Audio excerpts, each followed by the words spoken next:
landlords collect rents and also the rising prices for their land in their sleep. So every economy, as viewed by the classical economists, was divided into two parts.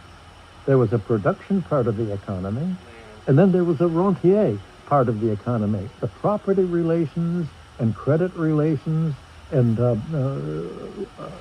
rent relations that were superimposed on the productive economy as an economic overhead.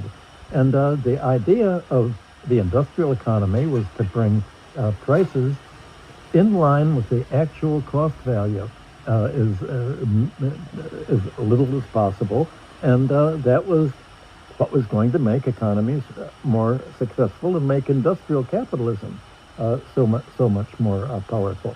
Well, if the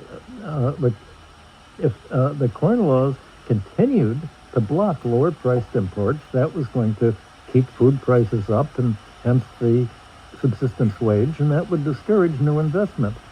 And landlords were going to wage a huge campaign. They lost. And Ricardo said that would bring capital accumulation to an end.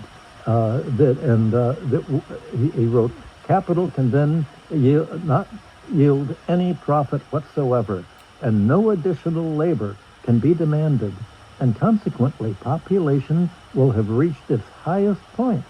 Long indeed before this period, this very low rate of profits will have arrested all accumulation, and almost the whole produce of the country, after paying the laborers, will be the property of the owners of land and the receivers of tithes and taxes.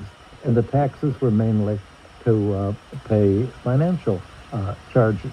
And I sent you a chart that you could even put up during this, and the chart will show how the economy will grow, but as rent takes more and more, the profit will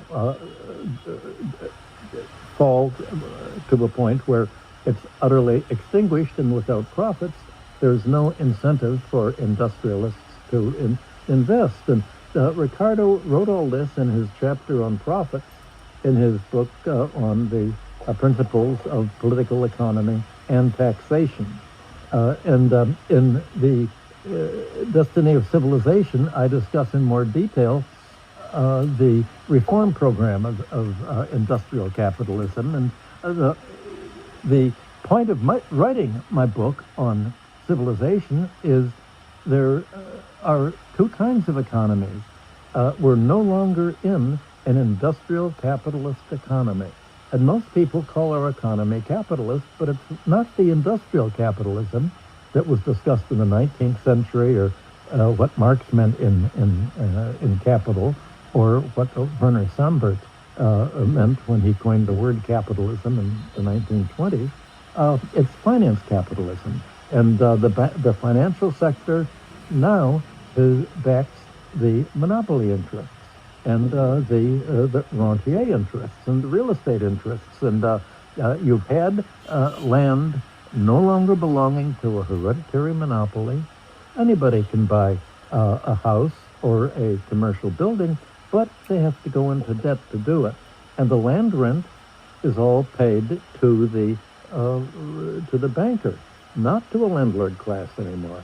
And over the course of, say, the 30-year mortgage that was standardized after World War II and created the American middle class, the banker actually got more money in the form of interest than the seller of a house or a commercial property building got. So you have the price of housing, or whether you rent it or whether you buy it, that employees have to pay in the United States and Europe has to be high enough to cover the costs of paying interest and fees to the banks. And you have, if you look at both the European economy and the American economy, what they call gross national product, it seems to be growing, but almost all this growth in gross national product